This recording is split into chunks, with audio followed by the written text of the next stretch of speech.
49ers got the Brandon Aiyuk deal done. That means they are locked in and ready to roll for the upcoming season. Are there still question marks? Are there still things that need to get done? Well, yeah. We're going to talk about all that and more in this episode of 49ers Cutback.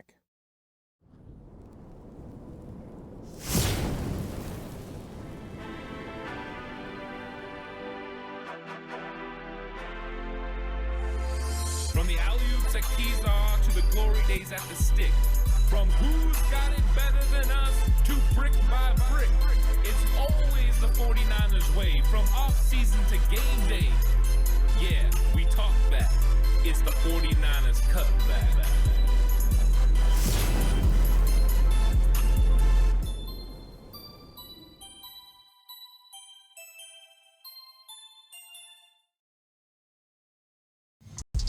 It's 49ers Cutback podcast time. Welcome to the show, everyone. I want to talk about if the 49ers are ready to roll now that Brandon Aiyuk is under contract and back in Santa Clara. He's officially signed it, right? He got in there, signed the contract. The extension is complete. 4 years, $120 million, $76 million guaranteed. 49ers get their wide receiver that they need moving into the future with Brock Purdy. And Brandon Aiyuk gets the contract that ultimately he was seeking. He wanted to be paid as one of the top wide receivers in the league, and now he's amongst those guys. Now, he didn't reach that top echelon of CeeDee Lamb and Justin Jefferson, but I think the expectation for him was to be paid around the top five, and he got really close to that. So, Brandon Aiyuk is now satisfied. He's going to be back at practice when the 49ers get back after it next week as they prepare for the New York Jets. And with that, it starts answering some questions about the 49ers wide receiver position because the 49ers kept 7 wide receivers because Aiyuk, they weren't for sure he was going to come in and play. They weren't for sure that he was going to be ready to go week 1 because he continued to hold in, or in fact at the end it wasn't just a hold in, but it was a hold out because he wasn't showing up to practice even though he was cleared of the medical ailments that he claimed he had. So the 49ers had to make a decision, and that decision was to keep an extra wide receiver. It appears the extra wide receiver was Ronnie Bell. So the 49ers elect to keep Ronnie Bell on the roster. But now that Aiyuk is healthy, ready to go, signed in contract, does that mean that they can go ahead and move on from the wide receiver position from a guy like Ronnie Bell? Can they make a move and cut back down to 6 and add a player at another position? We know they need a roster spot because there is a big shadow hanging over the rest of this offseason and the beginning of the season with number 71 still not in Santa Clara with no new contract for Trent Williams. We're going to talk about that in 1 second. Please like and subscribe to the channel if you haven't already. I really appreciate it. If you're listening audio platform, 49ers Cutback on Believe, please give it a 5-star rating. And if you're going to bet with Bet Online. Bet Online is the world's most trusted betting platform and your number one source for everything football. Bet Online is every stat, every matchup, and even live odds and spreads to bet on during the games. Think you know your stuff? Get in on a $200,000 mega contest and pick 5 games against the spread every week for your chance at weekly prizes and a share of $200,000. When the game's over, head on over to our online casino and get in on a game of blackjack or poker or unwind with one of our over 150 slot games. Head to the website today to get in on the action. Bet Online, the game starts here. So we talked a little bit about Aiyuk, and of course I did the live, that initial reaction to Brandon Aiyuk signing the contract. And once it has time to settle in and you start looking at some of the things we know. We know he's going to get $47 million between now and April 1 of 2025, which means that's a lot of guaranteed money that they can spread over the life of the contract. So they're going to be doing some things here to help the 49ers with the early on portion of his contract to help them stay competitive and also have money to be able to pay guys like Brock Purdy, Deommodore Lenoir, and others that are going to come up. But the key was making sure you could add Brandon Aiyuk to this wide receiver room because you were really lacking when it came to the X receiver spot. And so getting Aiyuk in there helps your team be ready to roll week 1. Now, of course, we don't know what his conditioning is at. They're going to have to take a real clear look at it. I think that is why Kyle Shanahan wanted him to practice this week. If he would have practiced this week, they could have kind of ramped him and worked him into it. Then individual drills, and then next week worked into team drills. So they're going to have to kind of see where he is, test where he's at, and hopefully Brandon Aiyuk is far enough along that he's going to be capable of playing week one. But if he plays week one, what are his actual reps and plays that he's going to be out on the field going to look like? Are they going to have to somewhat monitor and kind of restrict how many actual snaps he gets? Because Ayuk usually plays the entire game. He rarely comes out. He plays all the snaps. But it might be a smart idea for the 49ers to start him and then somewhat work in other guys. And so they're going to have to make some decisions because there are questions to be had with some of the other wide receivers. Jauan Jennings hasn't practiced in a few weeks, and yeah, he's been working on a side field, but he's been dealing with an oblique injury. And obliques are one of those ones that are just a little bit tricky. You don't know exactly how they're going to respond to treatment and to doing natural movements. So, Jauan Jennings right now, don't know. Hopefully, he practices next week and he's ready to roll. That's a big question mark and a reason why you have to ask the question, are the 49ers ready to roll? Who fits that part of the game for the 49ers? Jennings has a unique role that he executes at a high level. Now, could a guy like Chris Conley do it? I'm sure he could do it at some level, that is for sure, because he is a talented blocker. He's a very smart individual, and he has similar size to Jauan Jennings. I don't know if he's got that dog in him the way that Jauan Jennings does, but he's a guy that can definitely fit in there and somewhat reach the level of what Jauan Jennings can do. So it's not like the 49ers are missing that position within this offense because they have guys that can step in, but it's still not Jauan. Jauan is a special blocker. He's a special player on third down. Those are things that Brock Purdy and this 49ers offense really count on. So Jauan's a question mark that makes me think, hey, 49ers aren't quite ready to roll yet. Now, next week, that is potentially going to be a reason for the 49ers to be ready to roll. If Jauan Jennings is out there, Brandon Aiyuk's feeling good, that'll help. There's also questions about Ricky Pearsall. And how much are you really asking of the young rookie in the first game, missing a lot of practice? I don't know if there's a lot that you can ask for him there. I think Aiyuk coming back definitely takes some of the pressure off Ricky Pearsall to be ready and getting a lot of reps early on. So that is a nice thing. But he's been out there practicing with the blue no contact jersey. Let's see. If he comes out next week and he's not wearing that blue no contact jersey and he's in full practice, the expectation is he's ready to go for the game. So the 49ers will have some decisions to make as they will have potentially 7 wide receivers that are ready to play in that game. We know they're not all going to be active. Usually you carry 5. With Jacob Cowing being able to help on special teams as a kicker or punt returner, he's going to be out there. So we'll see which ones they decide. If Jauan Jennings is inactive, well, that makes it simple. Ricky Pearsall, Jacob Cowing will be active. If Jauan Jennings is ready to roll, there's a question if they go ahead and have Conley active, who's a really good special teams player, or Ricky Pearsall. And I think those are some things that need to be answered. So still some question marks there at the wide receiver position that make you not fully confident they're ready to roll right now. Aiyuk's conditioning, Jauan Jennings oblique, and Ricky Pearsall just getting back from that shoulder injury and being able to contribute. So a wide receiver room, it's got a lot of talent, and hopefully, week 2, week 3, there's less question marks and we're feeling really confident about it. But right now, going into the Jets, I would say there's some things up in the air. Now, next week, those things will probably be answered, and I'm really looking forward to seeing what happens, once those things are answered. Now, let's talk about Trent, because Trent Williams is still seeking that contract extension from the San Francisco 49ers. They want to come to an agreement and get Trent Williams under contract, but he's not there yet. And with Trent Williams, it's different than Brandon Aiyuk, because when Brandon Aiyuk's not on the field, they have an array of players, even non-wide receivers, that can help. You can go to George Kittle. You can go to Christian McCaffrey. You could go to Deebo Samuel, and they can make some plays. You look back at the New York Giants game last year, and Aiyuk didn't play because of a shoulder injury he suffered the week before. And what the 49ers did was lean heavily on Deebo, lean heavily on George Kittle. Kittle had over 90 yards receiving in the game, and Debo went off on some big plays, including a back shoulder throw touchdown catch.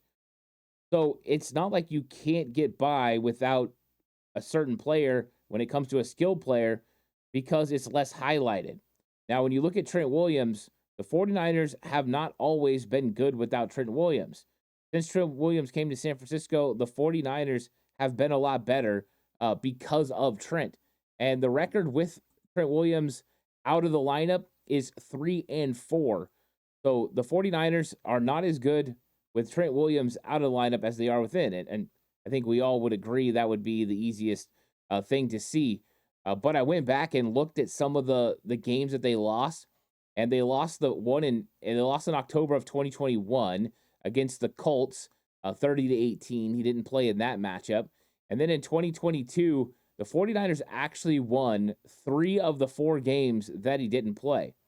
But here's the difference between 2022 and 2023 and 2024. In 2022, the guy filling in for him was Colton McKivitz. And Colton McKivitz did a pretty good job in those games, and the 49ers were able to win. So in January of 2022, so that was actually that 2021 season, the 49ers were able to win a game, and they won 27-24 over the Rams, which we know the 49ers definitely own the Rams. Then in 2022, it's October the 3rd and the 9th, they won both those games against the Rams once again, and then Carolina, and they blew up Carolina 37-15. Offense went crazy.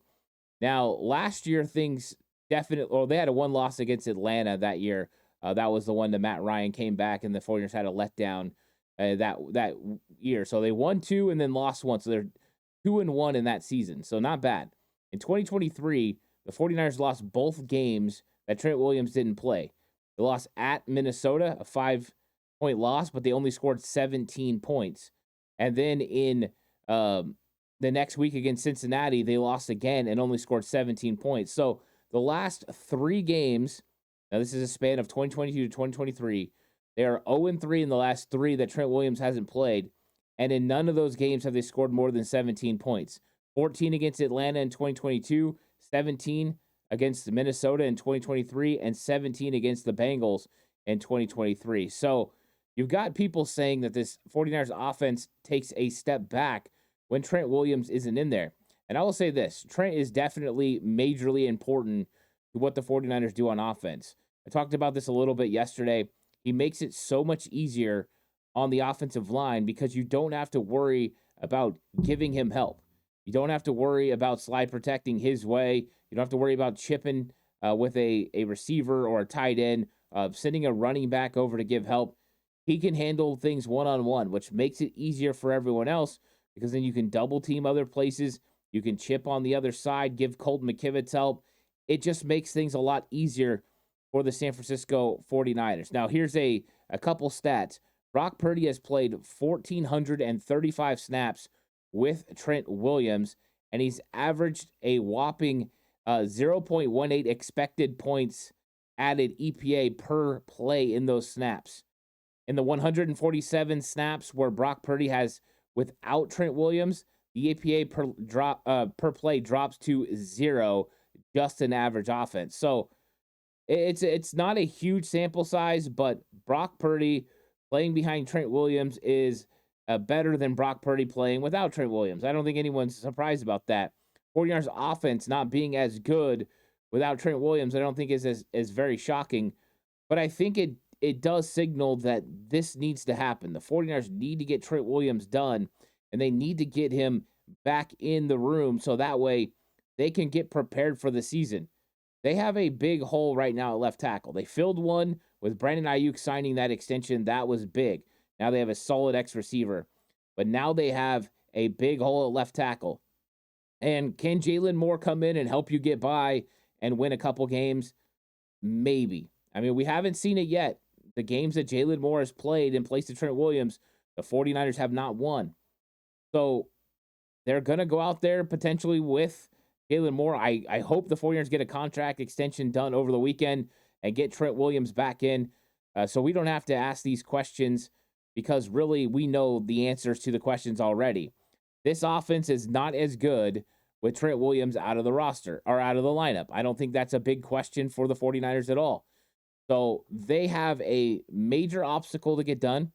But once they get this contract done with Trent Williams, this 49ers offense can take back off because that makes everyone better. When Trent Williams is back, that makes Aaron Banks better. It makes Jake Brendel better. It'll make rookie Dominic Pooney better. And of course, it makes Colt McKivitz better. Why does it make Colt McKivitz better? Well, a couple of reasons. Number one, you can run the ball a lot better to the left side when Trent Williams is there. He's just a monster, and he can handle the run game well. But also, talked about it earlier, you can give help to Colt McKivitz. You can chip. You can go ahead and send a running back that way, knowing Trent Williams can handle business.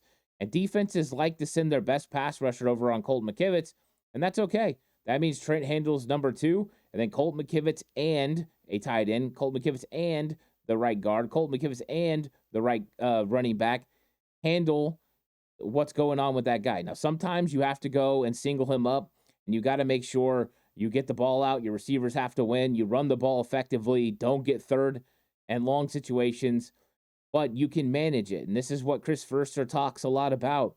Those are things you can do to help your football player. So you can kind of gimp at certain positions as long as you can scheme it up to help them. And you have a quarterback that can get rid of the football quickly. You have receivers that can win, a tight end that can handle business. And that's what the 49ers are trying to do. So do I think this offensive line is ready to roll right now? No. We know Banks is coming back next week. That's huge. That's going to help with the interior offensive line. And then they need to get Trent Williams done and back under contract. So that way the San Francisco 49ers feel a lot more comfortable with what's going to happen. You hear the stats.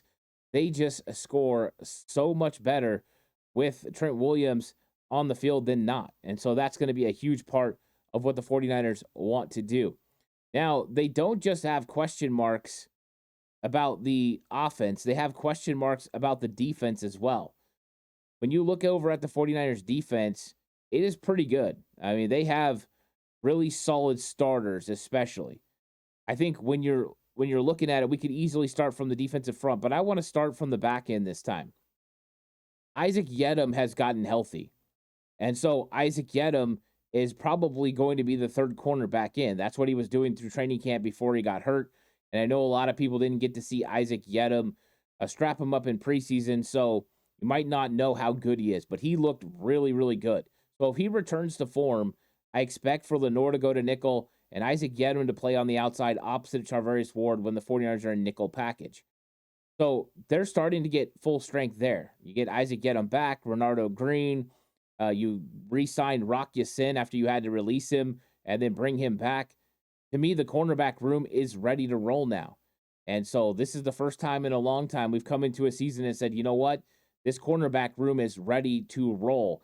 And they absolutely are. The depth, everything is there. So this is exciting that we finally got a position like that we're ready to roll at, because there's question marks at other positions on the defense. Not that we don't have the players, but maybe some of the players could be missing. And I'm talking about a guy like Talanoa Hufanga. If Talanoa Hufanga is ready to go week one, we're absolutely rolling at that position. But if not, then we've got a little bit of a question mark.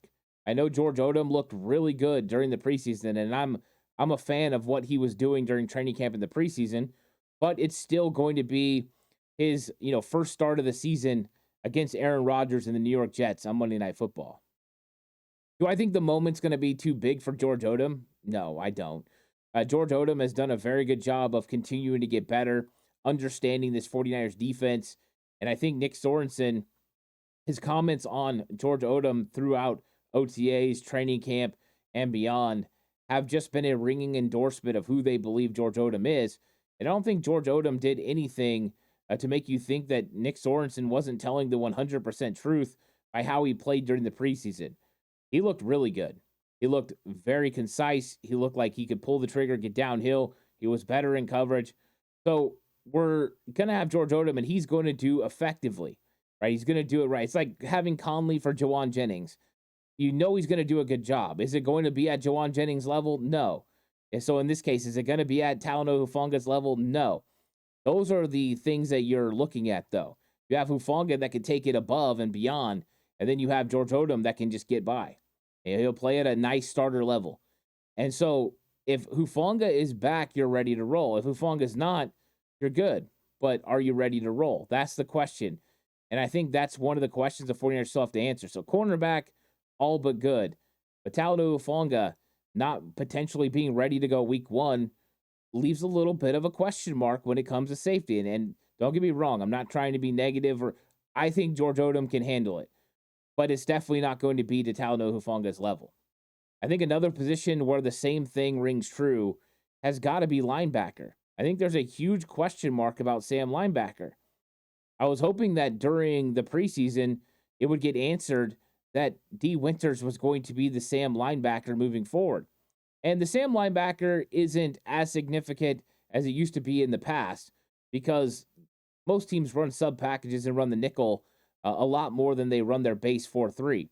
But still, 20% of snaps is still 20% of snaps.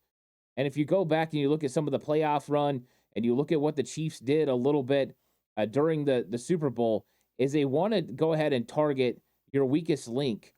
And if your Sam linebacker is struggling in one area or the other, they're going to target him. Look at Oren Burks. Oren Burks struggled mightily when Detroit and others put them in a base 4-3. He struggled in coverage. He struggled to stop the run. And they just continued to attack him and attack him and attack him. So that question mark needs to be answered. Whether that's D. Winters coming back from an ankle injury and he hasn't been practicing because he got hurt in the preseason finale against the Raiders. If he comes back and he's ready to roll, hey, we're feeling pretty good about it. He's explosive. Is he going to make mistakes? Yes. But he's also going to make some big-time plays as well. It's going to be one of those feast or famine things for D. Winters, kind of like Hufanga has been at moments where you're either going to get something spectacular or you're going to get something that leaves you scratching your head. But on 20% of snaps, I'm okay with that because he's going to make some big plays for your 49ers defense. Now, if it's not D. Winters, it comes down to Curtis Robinson and DFF. And I think that Curtis Robinson outplayed DFF during the preseason. And so maybe they'll go with Robinson, who is a little bit more well-rounded. In fact, a lot more well-rounded than DFF. Both of them are pretty good in coverage, but Curtis Robinson is way better in the run. I think that's the avenue the 49ers go, even though I think it's going to be hard for them to not put DFF out there. They like Demetrius Flannigan-Fowles a lot. But you've got to be able to stop the run. Coming off the question marks of last season, it's about stopping the run. And when you're in a base 4-3, a lot of times that means they've got an extra tight end on the field and they're trying to run the football consistently. You need guys that can come in and stop the run. And with the 49ers having Devondre Campbell, Fred Warner, and Curtis Robinson in base sets, if D. Winters isn't healthy, I think you can stop the run effectively. So Robinson, seems to be the best option there, but don't get shocked if it's Demetrius Flannigan-Fowles, who's better in coverage, not as good against the run. So that's a question mark. Winters, Flannigan-Fowles, Curtis Robinson, who's it going to be? I feel the most confident with D. Winters, second with Curtis Robinson, and then third with DFF. And that's one of the reasons I think at linebacker right now, without knowing that the 49ers have a healthy D. Winters, I don't think they're ready to roll at the position. And we know they're really not ready to roll until they get our guy Dre Greenlaw back. Once Greenlaw comes back, you're talking about ready to roll. If you can stay healthy, and it's always a tall task because injuries happen in this league, and you seem like you're never the same team as you start the season as when you finish the season. But if the 49ers could get healthy and stay healthy, imagine what their defense could look like. Hufanga, rolling with Jair Brown at safety. At linebacker, you're talking about Dre Greenlaw, Devondre Campbell, and Fred Warner on the field together. Phenomenal. And then you look at the cornerback position, and it's got, solid players all over the place, staying healthy. Kalia Davis being reinserted into that defensive line, and you start getting excited about the possibilities. And that's another spot where the 49ers aren't quite ready to roll. The starters are Nick Bosa, Leonard Floyd, ready to roll. But when you look at Yetur Gross-Matos and the way the 49ers run a rotation, it's very important that they get Gross-Matos back. Now, he's week to week. Maybe next week will be the week that he steps up and he's gotten enough treatment and his knee feels better and he's ready to roll against the Jets. If not, that second unit has some question marks. Now, number one, you just can't do everything you want to do as a defense without Gross-Matos because They brought in Gross Matos to play on base downs as a Bravo unit player and fill in for Floyd or Bosa and take some of those reps. But they also brought him in for third down situations where they can move him inside and allow him to rush over a guard. Did that really well against Carolina or with Carolina last year. And the 49ers were looking at that Arden Key, Charles Omenihu role for Etor Gross Matos and saying, hey, this could be big for us because now you can rush Floyd, Gross Matos, Bosa, and Hargrave together. That's your best pass rushing unit. And so that would hurt a little bit because now all of a sudden you don't have Gross Matos out there on obvious pass downs. You're putting or leaving in Malik Collins, and Malik Collins is good. I think he did a real good job in his preseason debut against the Raiders. But Gross Matos is more athletic. He puts more of a strain on these offensive guards who have to move laterally. So that would be a little bit of a hit early on in the season. We know it's not going to be a long wait for Gross Matos to come back. He'll come back at some point. It's either week 1, week 2, or week 3. He'll be back no later than that. But you are just not as good. And right now, you have questions. Robert Beal Jr. is going to be the 4th defensive end. If Gross Matos is out, he's 3. Well, then who do you got rolling with you? Because right now, the 49ers released Sam Okawanu, and you've got guys on the practice squad as well, guys like Alex Barrett, which is great. But the 49ers possibly elevate somebody, you're losing some depth there. You don't want to go that far down. So I think when it comes to defensive line, the 49ers aren't quite ready to roll yet until Gross Matos is all the way healthy. A healthy 49ers defense is going to be one of the best defenses talent-wise that they've had in a long time. They definitely got to stop the run. That's something they're going to have to pay attention to. But this secondary for the 49ers, when healthy, is probably the best secondary the 49ers have had since John Lynch and Kyle Shanahan came to town. Maybe the best in 10 years since way back when Vic Fangio and that defense of Jim Harbaugh was here with Carlos Rogers and Dante Whitner and Deshaun Goldson with that group. So this secondary could be something special. Demo and Charvarius Ward, they're at a different level. Mooney is an all-pro. Demo is going to work towards being a Pro Bowler this year, and I think people are going to be very excited with what Isaac Gedem does. And we already know Renardo Green at some point is going to be a big-time beast. So those guys are hugely pivotal to what the 49ers do on defense. So not quite all the way ready to roll at the position. Gross Matos could answer some question marks. Now, one thing the 49ers did during the offseason, though, and I want to give them credit for it, was they had one heck of a draft. And we know they lost Jarrett Kingston. Jarrett Kingston was claimed. And so it was interesting because when the 49ers first made their draft, I went through and kind of went through each player, and I kind of had where I kind of mapped out when I expected them to go ahead and start making an impact on this football team. And so it's funny seeing it because not all of them rang true from my initial thoughts. I want to make that clear. But these guys are going to help this football team a lot. And with here, I put Ricky Pearsall. He's going to be a short-term help because I think he's a legitimate guy that can create separation. And then a long-term help because I think that he's going to be able to play with Brandon Aiyuk for the future. And now with Aiyuk signing the contract, that is for sure. With Renardo Green, I thought he was going to make an impact from day one all the way through. And I still believe that. Now, do I think he's going to start right away? I don't. But he's the first guy in. You have an injury to Yedem or Charvarius Ward or Demo, he's in. And he can handle the nickel and the outside role. And the 49ers needed that. Now, Dominic Pooney, I loved Dominic Pooney coming out of the draft. Of course, you guys listen to my draft coverage. You know I was really a huge fan. But I thought it was going to take to year 2 because I thought they were going to go with Spencer Burford or John Feliciano at right guard and then Banks at left guard. Well, he definitely exceeded that. He got his opportunity and he never looked back. And Dominic Pooney is going to be the starting right guard week 1. Malik Mustafa, I think he's going to make an impact in year 2 beyond special teams because I think they're pretty comfortable with who they have in front of them. And I think that could be the case. Isaac Garendo, I thought year 3, but now Isaac Garendo may make an impact on special teams in year 1, which that could help. Now he's dealing with the tweaked groin muscle, so they'll have to worry about that. But it's good to see that he could make more of an impact than that. And then I talked about Jacob Cowing being a guy that can make an impact on special teams and with the receiving game, and then some of those like reverses and quick screens and things like that. And I think we've seen that on display. So he hasn't really been too much of a surprise. I said Jared Kingston could maybe be a backup in year 2, and now that's not going to be the case. He's going to be moving on. And then I talked about Tatum Bethune. I think he can make an impact in year 3. I think that's probably going to ring true. They've got a lot of talent still ahead of him, but Tatum Bethune looked really, really good. And I think the 49ers are knocking this one out of the park.